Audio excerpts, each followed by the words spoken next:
Capítulo 9. Pontos de vista opostos. Os críticos vêm combatendo o conceito de reencarnação de várias maneiras, e neste capítulo examinaremos os principais argumentos a que eles se referem. Se esses argumentos forem convincentes, então teremos de nos perguntar se valerá a pena sequer examinar a evidência dos casos. Afinal, se concluirmos que a ideia da reencarnação é impossível, não se justificará gastar tanta energia investigando um trabalho que lhe sugere a possibilidade. Eu não preciso perder tempo estudando a prova matemática de que 1 é igual a 2, se já sei que 1 é diferente de 2. Por outro lado, posso às vezes ter certeza de algo e, após um exame mais cuidadoso, descobrir que eu estava errado. Para citar um provérbio antigo, o problema não é saber pouco, mas pensar saber muito. A questão para nós é a certeza de algumas pessoas que rejeitam o conceito de reencarnação baseia-se em quê? Nos fatos ou na ignorância? Ao examinar os argumentos, não vou me concentrar nas críticas das várias crenças religiosas associadas à reencarnação, uma vez que tais crenças não constituem a base do trabalho deste livro. A pesquisa não presume que elas estejam corretas, nem, conforme discutiremos no capítulo 10, necessariamente as ampara. Apenas considera a possibilidade da reencarnação em sua forma mais elementar, ou seja, que a consciência pode sobreviver à morte e transferir-se para outro corpo. Antes de dar início à discussão, quero citar um célebre cético. Carl Sagan, o astrônomo popular, foi membro fundador de uma organização demolidora, o Comitê de Investigação Científica das Alegações dos Paranormais. Em 1996, ele escreveu um livro intitulado The Demon Haunted World, no qual ele criticava duramente muitas das ideias New Age ou paranormais.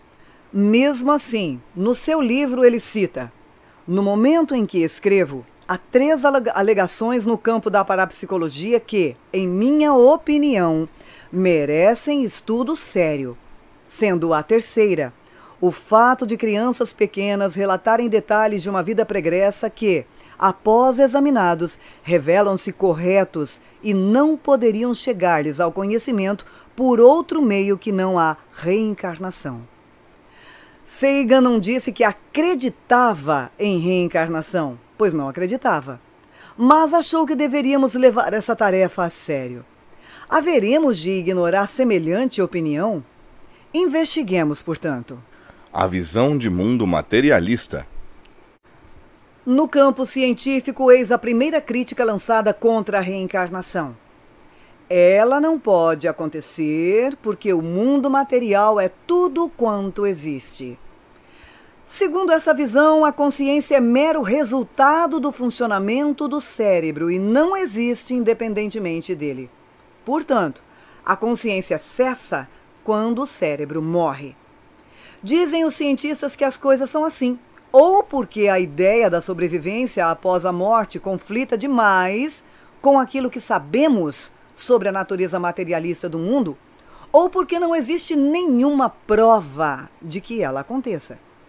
Recentemente, alguns cientistas respeitados, na maioria físicos, aventuraram hipóteses em diversos campos que, tomadas em conjunto, desafiam essa negação materialista da consciência como mero subproduto insignificante de um cérebro em funcionamento. Diferentes grupos sustentaram que deveríamos separar a consciência do cérebro, que a física moderna pode incorporar fenômenos paranormais e até que a consciência é parte essencial do universo. Embora nenhum desses argumentos trate diretamente da reencarnação, veremos que eles podem integrar uma nova visão ampla do universo na qual a consciência desempenhe um papel-chave, em vez de ser apenas um subproduto desprezível do cérebro.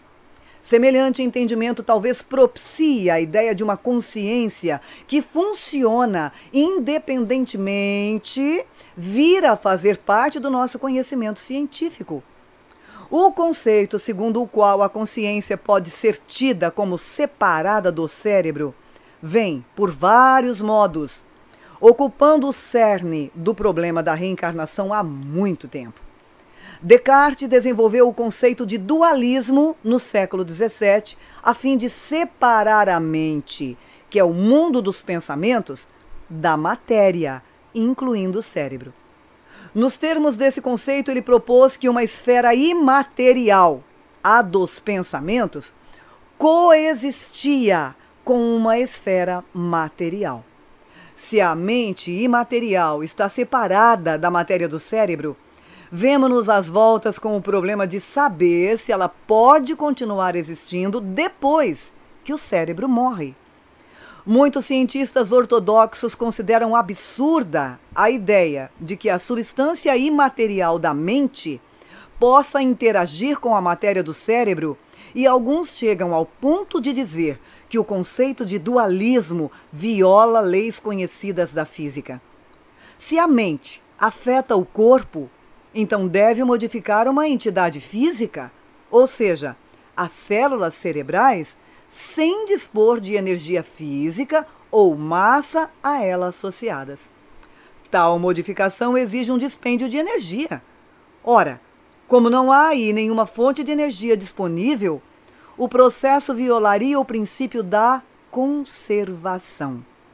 Como escreveu um crítico, abre aspas, esse confronto entre a física tradicional e o dualismo tem sido interminavelmente discutido desde a época de Descartes, sendo visto como o defeito incontornável e fatal da visão dualística.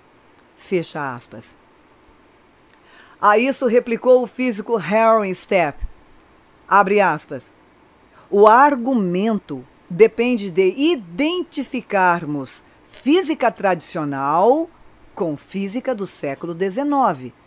Mas ele vem abaixo quando passamos para a física contemporânea, segundo a qual o esforço consciente pode influenciar a atividade cerebral sem violar as leis da física. A teoria física contemporânea admite e, em sua forma ortodoxa, a von Neumann pressupõe um dualismo interativo. Fecha aspas. Nos termos do seu modelo, a consciência é capaz de produzir efeitos sem deixar de ser plenamente compatível com todas as leis conhecidas da física, inclusive a da conservação da energia. Quando ele diz física contemporânea, entre aspas, refere-se à mecânica quântica, que é a compreensão do mundo material ao nível microscópico das moléculas, átomos e partículas subatômicas. De igual modo, John C. Eccles, neurocientista ganhador do Prêmio Nobel, aventou uma solução dualista para o problema. Ele e o físico quântico Friedrich Beck construíram hipoteticamente um engenho, segundo a mecânica quântica, que mostra como a mente pode atuar sobre o cérebro sem violar as leis da conservação. A intenção mental afetaria o cérebro, aumentando as probabilidades de liberação de substâncias químicas, os neurotransmissores, para as sinapses das células nervosas. Na área da física e dos fenômenos paranormais, alguns físicos contestaram a ideia de que as duas coisas são incompatíveis. Elizabeth Rauscher e Russell Targ explicaram que as 4 dimensões usuais de tempo e espaço não admitem a incorporação dos achados da pesquisa parapsicológica, mas que o modelo geométrico de espaço-tempo, conhecido como espaço de Minkowski complexo, pode ser usado com êxito para descrever as grandes descobertas da parapsicologia. Por outro lado, O. Costa de Beauregard negou até mesmo que a ideia de tempo-espaço geométrica seja necessária para explicar os fenômenos psíquicos. declarou que a ocorrência de fenômenos paranormais está claramente implícita na física teórica e que precognição, telepatia e psicocinese são permitidas por suas leis. Com efeito, escreveu que, longe de ser irracional, o paranormal é postulado pela física contemporânea. Brian Josephson, Prêmio Nobel de Física, gerou controvérsia ao contribuir com um pequeno artigo para o folheto que acompanhava uma série de selos lançados na Grã-Bretanha pelo Royal Mail, ou Correio Inglês, a fim de comemorar o 100º aniversário dos Prêmios Nobel. Nele, escreveu que a teoria quântica estava agora sendo combinada com teorias da informação e da computação, desenvolvimentos que podem futuramente explicar processos ainda não compreendidos pela ciência convencional, como, por exemplo, a telepatia. Acrescentou que, no longo prazo, fenômenos como a telepatia e as interações mente-matéria, a serem aqui discutidas de passagem, acabarão aceitas e confirmadas pela ciência. No que tange à importância da consciência no universo, experimentos demonstraram que, em se tratando das partículas subatômicas, diversas realidades podem estar presentes ao mesmo tempo, até a observação restringi-las a uma única possibilidade. Esse talvez seja um conceito difícil de entender. Por isso, aí vai um exemplo. Vamos lá. No clássico experimento chamado de ranhura dupla, entre aspas, partículas leves, ou fótons, agem como ondas que parecem espalhar-se e avançar por duas ranhuras ao mesmo tempo. A menos que os físicos instalem detectores ao lado das ranhuras para registrar cada fóton que passa. Nesse caso, o fóton avança por uma ou outra ranhura, mas não pelas duas, dando assim a entender que a detecção obriga os fótons a seguir um caminho ou outro. John Wheeler, importante físico que, entre inúmeras realizações, deu nome aos buracos negros, para como observadores conscientes do presente podem afetar acontecimentos do passado. Ele idealizou um experimento para mostrar que as medidas ora tomadas pelos astrônomos na Terra são capazes de afetar o trajeto que uma partícula de luz emanada de um quasar distante seguiu por bilhões de anos antes de os astrônomos fazerem as suas observações. Mais tarde, o experimento foi demonstrado, em princípio, em laboratório. Wheeler pensa que, no nível quântico, o universo é uma obra em execução, na qual não apenas o futuro não foi determinado, como o passado ainda não o está, sendo os observadores conscientes um fator que pode ajudar a selecionar um dos muitos passados quânticos possíveis para o universo. Andrei Linde, físico da Universidade de Stanford, vai ainda mais longe. Ele afirma que observadores conscientes constituem uma parte essencial do universo. Em suas palavras, abre aspas, não posso imaginar uma teoria consistente de todo o objetivo da física de chegar a uma teoria unificada que explique tanto o universo em grande escala da gravidade e da relatividade, quanto o universo em pequena escala da mecânica quântica que ignore a consciência. Fecha aspas. Quando combinamos as ideias desses respeitáveis cientistas, que devemos considerar a consciência como algo separado do cérebro, que a física moderna pode ser empregada para explicar fenômenos paranormais e que a consciência é parte essencial do universo, obtemos uma visão da consciência muito diversa de sua negação materialista. Segundo essa tese deles, a consciência é uma força essencial e independente no universo, sendo os efeitos parapsicológicos que possa produzir consistentes com a atual posição da física. Se essa visão for correta, Deveremos ser capazes de, para além daquilo que os nossos casos proporcionam, encontrar indícios em apoio da ideia de uma consciência a funcionar independentemente do cérebro. Outros indícios. De fato, em muitas áreas, os pesquisadores colheram indícios de que a consciência não está confinada a um cérebro individual. A pesquisa revela que a consciência ou o esforço mental da pessoa consegue afetar objetos ou seres vivos postados em outra parte, significando isso que a consciência provoca efeitos a alguma distância do cérebro dessa pessoa.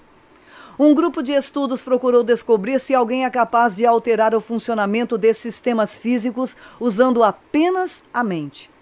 A isso se chama interação mente-matéria. Nesses estudos, sujeitos se valem da mente para tentar modificar o rendimento de máquinas chamadas geradores de números aleatórios, de sorte a tornar o rendimento não mais aleatório. É como procurar influenciar o desempenho de caça-níqueis com a mente, para que certas figuras apareçam em mais de 50% das tentativas. Essa pesquisa gerou uma profusão de dados que revelaram um efeito pequeno, porém significativo. Um novo exame sobre mais de 800 estudos conduzidos por 68 pesquisadores garantiu ser difícil evitar a conclusão de que, sob certas circunstâncias, a consciência interage com sistemas físicos aleatórios. Outro grupo de estudos pesquisou o efeito que a intenção mental possa ter em organismos vivos. Essa área é conhecida como Direct Mental Interaction with Living Systems, ou DMELS, ou Interação Mental Direta com Sistemas Vivos. Os pesquisadores realizaram dezenas de estudos sobre a capacidade dos sujeitos de afetar os padrões de diversos processos, entre outros, o crescimento de plantas, a recuperação de animais da anestesia, a evolução de tumores em animais, a cura de ferimentos em animais e o desenvolvimento de fungos ou bactérias. Em última análise, dos 191 estudos controlados que foram feitos, 83 deram resultados estatisticamente relevantes a ponto de a probabilidade de se deverem ao acaso cair a menos de 1 em 100, enquanto outros 41 propiciaram resultados que só ocorreriam casualmente de 2 a 5 vezes em 100. Embora esperássemos que apenas uns poucos estudos fossem relevantes por acaso, 124 deles registraram resultados positivos. Alguns estudos procuraram descobrir especificamente se a consciência de uma pessoa pode produzir benefícios de saúde em outra, pedindo aos sujeitos que tentassem melhorar a condição de pacientes ou pela prece, ou, na maioria das vezes, pela chamada cura à distância. Como o nome sugere, cura à distância é a prática de tentar melhorar a saúde de outra pessoa que está longe, recorrendo unicamente ao esforço mental.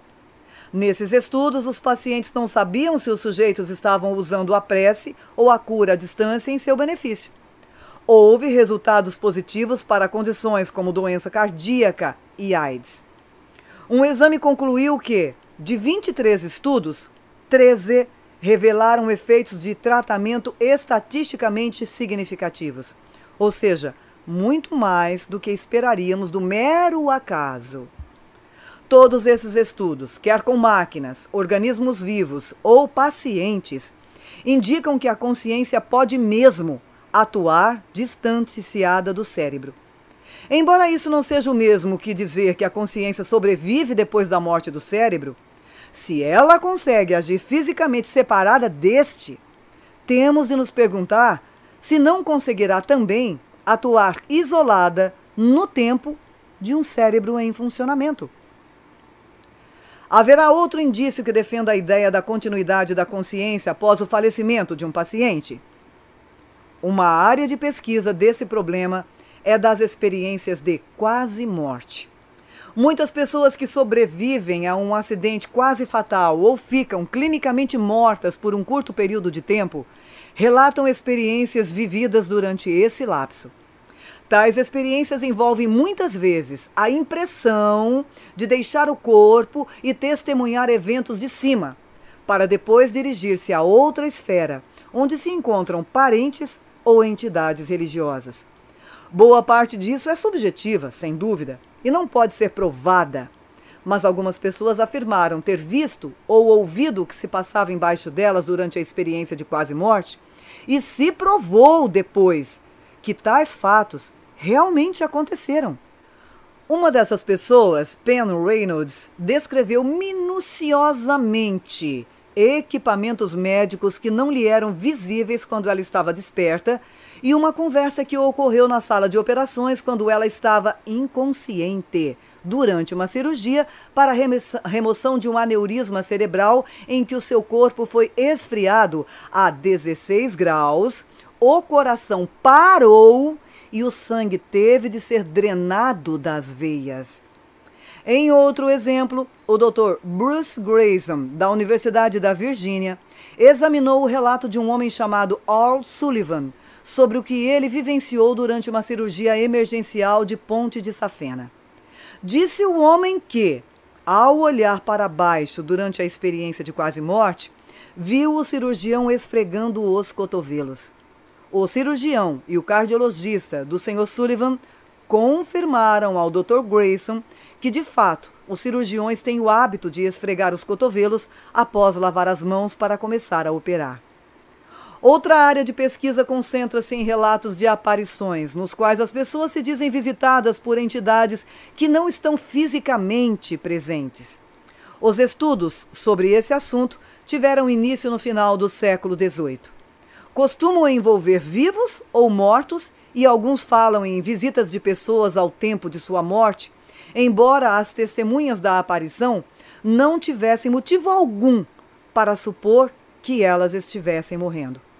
Em inúmeros relatos, as testemunhas descrevem detalhes da morte que, na ocasião, não poderiam ser do seu conhecimento. Casos coletivos também já ocorreram. Neles, mais de uma pessoa vê a aparição. A pesquisa com médiums, que são pessoas que alegam ser capazes de se comunicar com os mortos, também começou no final do século XVIII.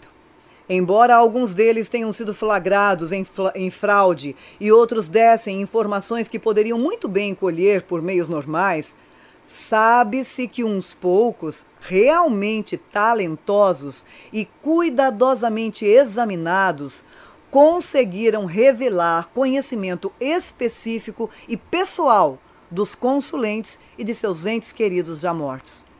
Um desses médiums, a senhora Lenore Piper, foi primeiro estudada por William James, o precursor dos psicólogos americanos no século XVIII. Levaram-na também à Inglaterra, onde passou por testes na Sociedade de Pesquisas Psíquicas. Os pesquisadores se deram grande trabalho para prevenir fraudes, recorrendo a medidas como contratar detetives para segui-la durante semanas, a fim de assegurar-se de que ela não estava à cata de informações sobre possíveis consulentes. Neste contexto, a senhora Piper revelou dados íntimos e pormenorizados sobre estranhos que compareceram às sessões. A senhora Osborne Leonard, médium britânica do início do século XX, foi estudada do mesmo modo e mostrou-se igualmente impressionante. Mostrou habilidade singular em fornecer informações que eram, na ocasião, desconhecidas até dos consulentes e foram mais tarde constatadas.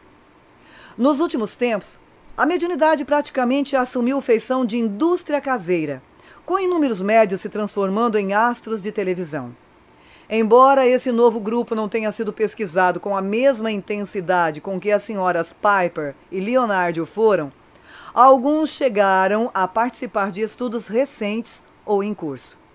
Cada um desses campos tem pontos fortes e fracos, mas, quando os consideramos como um todo, talvez nos ocorra perguntar por que a ciência tradicional preferiu ignorar tantos indícios levantados por essa pesquisa. A ciência é bastante conservadora e a sua estabilidade repousa na ideia de que novas visões do mundo devem encaixar-se no conhecimento anterior dele. O biólogo E. O. Wilson cunhou o termo consiliência para descrever o saltar junto, entre aspas, do saber, que ocorre quando fatos e teorias de diferentes áreas se juntam para formar uma base comum de conhecimento. Conforme ele diz, as explicações dos diferentes fenômenos com mais possibilidade de sobreviver são aquelas que podem ser vinculadas uma à outra, mostrando-se consistentes. Embora essa visão seja indubitavelmente verdadeira, é de temer que induza a ciência tradicional a privilegiar o status quo pelo maior tempo possível, impedindo-a, às vezes, de aceitar um conhecimento novo que mais tarde parecerá inquestionavelmente óbvio.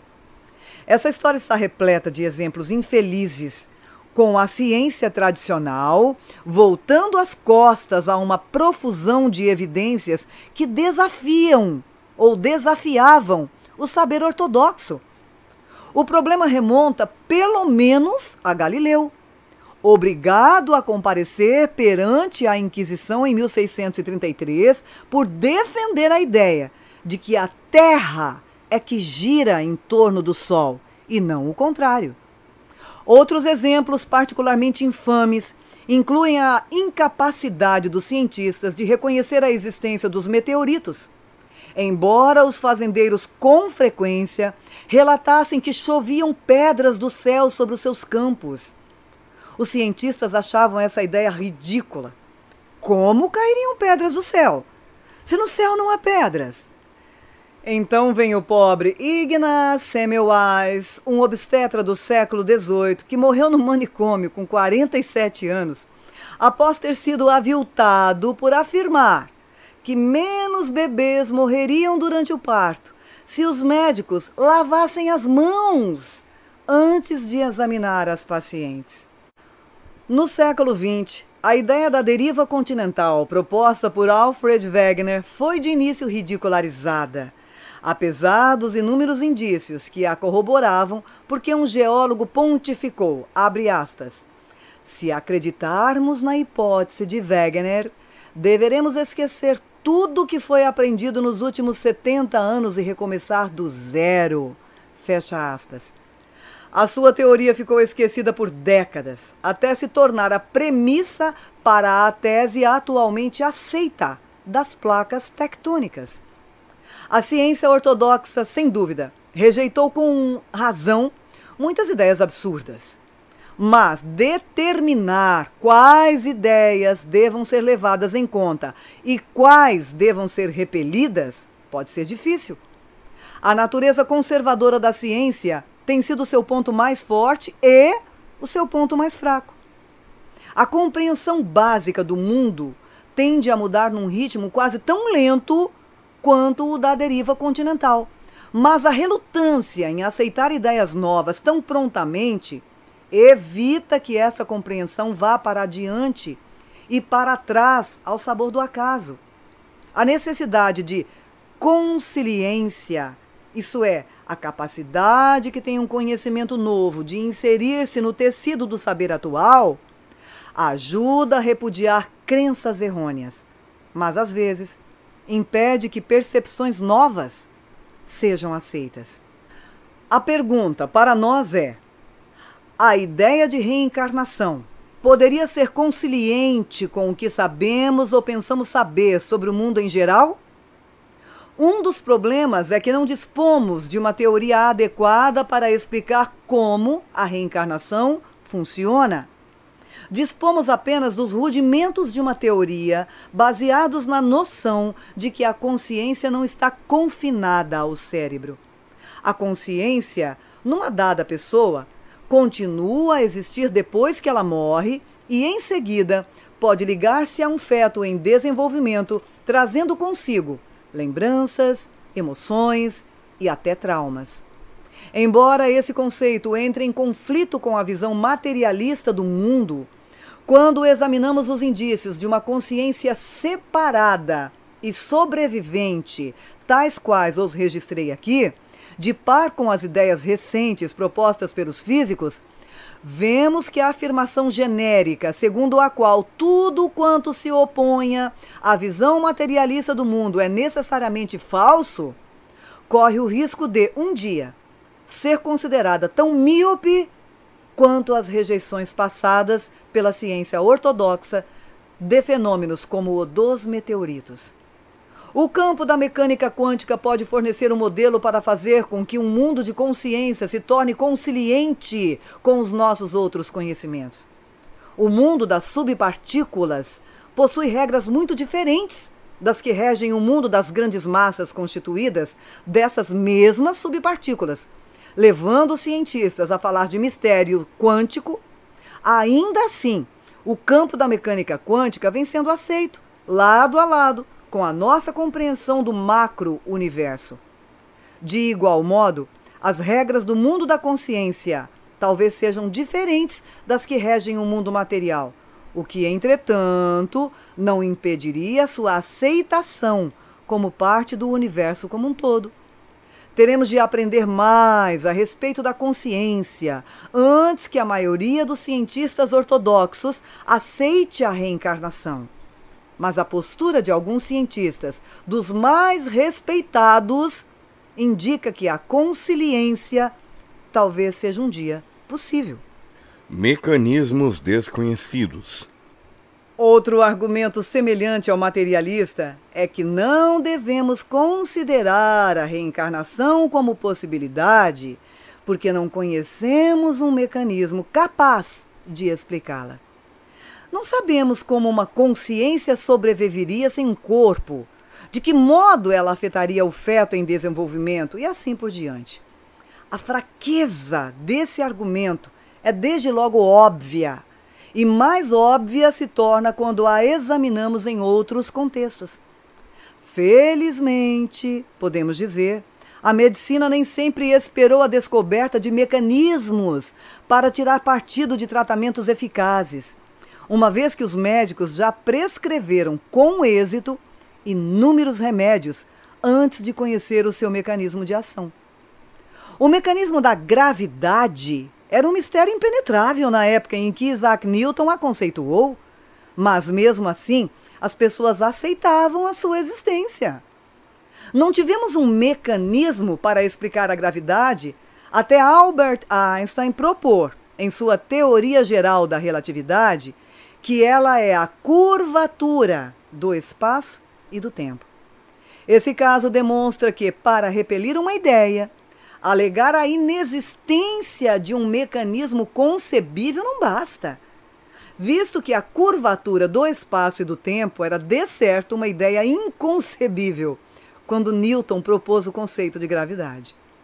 A menos que neguemos até a possibilidade de um mecanismo qualquer, não devemos descartar um conceito simplesmente porque ignoramos o dele. A explosão populacional.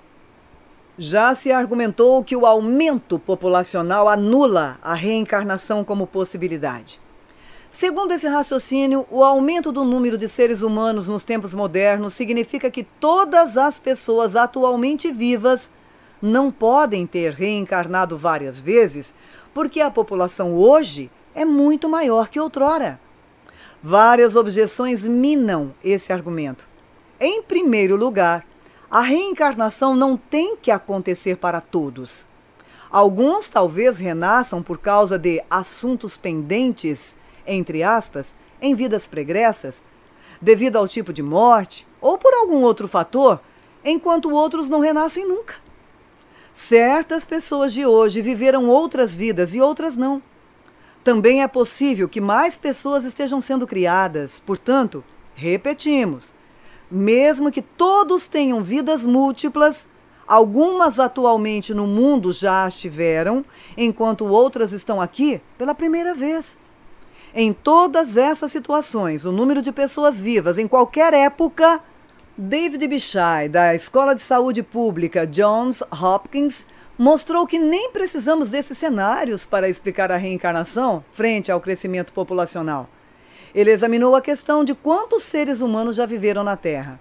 Aí são necessárias estimativas, é claro, pois não sabemos muita coisa sobre a densidade da população humana nos tempos antigos e temos de decidir quais de nossos ancestrais podem ser considerados seres humanos. O Dr. Bichai cita um cálculo onde a data inicial para a existência humana é de 50.000 a.C. e estima que 105 bilhões de seres humanos já viveram na Terra. Uma vez que o crescimento populacional deverá ser de cerca de 10 bilhões de pessoas no final deste século, o número de seres humanos no passado é certamente grande o bastante para permitir a reencarnação. O Dr. Bichai esclarece que a média de tempo entre vidas deveria ser encurtada para acomodar o aumento populacional. Não temos razão alguma, de certo, para pensar que a média de tempo entre vidas teria de permanecer constante, portanto, o crescimento populacional não desmente a reencarnação. Mal de Alzheimer. Outro argumento é que a perda de memória e personalidade devido à deterioração cerebral provocada pelo mal de Alzheimer mostra que um cérebro intacto é necessário para a manifestação da consciência. Se lembranças e traços da personalidade não conseguem sobreviver à destruição parcial do cérebro, seguramente não conseguirão sobreviver à morte. Examinando o problema, devemos reconhecer, por certo, que a pessoa necessita de um cérebro intacto para expressar lembranças e personalidade. Mas isso não significa necessariamente que o cérebro produza tais coisas. William James estudou esse fenômeno no final do século XVIII, em relação à questão geral da vida após a morte. Ele sugeriu que o cérebro, longe de produzir pensamentos, na verdade os enseja ou transmite. Em sua teoria da transmissão, James comparou o cérebro a um vidro colorido, que decompõe e limita a cor da luz que o atravessa, embora ele próprio não a produza. Salientou que, se a consciência depende do cérebro para manifestar-se no mundo natural, essa dependência seria inteiramente compatível com a possibilidade de ela persistir sobrenaturalmente após o fim da vida. Afirmou que, quando o cérebro decai ou para de funcionar por completo, o fluxo de consciência a ele associado desaparece do mundo natural, mas a esfera do ser, entre aspas, que alimenta essa consciência, ainda pode ficar intacta. Ignoro se James aprovaria a analogia que se segue, mas podemos levar em conta aqui o exemplo moderno da televisão. Vamos lá. Se o seu televisor queima, o fluxo de imagens que ele fornecia já não está presente para você se distrair. Mas como apenas transmitia as imagens sem criá-las, os programas de televisão continuam a existir, até você encontrar outro aparelho para trazer aquelas imagens à vida em sua casa. De igual modo, a consciência que se expressa no mundo natural por intermédio de um cérebro persiste após o cérebro decair ou morrer, podendo então ligar-se a outro cérebro, a um novo transmissor mais tarde. Embora essa linha de raciocínio não prove que tal fenômeno realmente aconteça, James observou que a ideia segundo a qual o cérebro engendra a consciência a partir do nada não é em si mais simples ou verossímil do que qualquer outra teoria, como a de um órgão a transmitir consciência. De fato, a ciência fez tão pouco progresso hoje na alocação da consciência ao cérebro quanto nos tempos de James, há 100 longos anos. Outro argumento, entre aspas, de algumas pessoas contra a reencarnação é que a ideia é simplesmente absurda. Bem, o ridículo não condiz com uma discussão racional. O importante é determinar o que, na reencarnação, a torna absurda. Acredito ter encarado as mais vigorosas críticas científicas e lógicas à reencarnação. e eu não vejo motivo para repeli-la. Objeções religiosas. Na outra extremidade do espectro, algumas pessoas se opõem à ideia de reencarnação porque ela entra em choque com as suas crenças religiosas. Enfrentar semelhante objeção de uma maneira científica não é possível, pois não se trata de uma objeção científica, embora ainda assim mereça ser considerada. Os que a colocam tendem a cultivar crenças judeu-cristãs. Por isso, vamos nos deter no exame dessas religiões.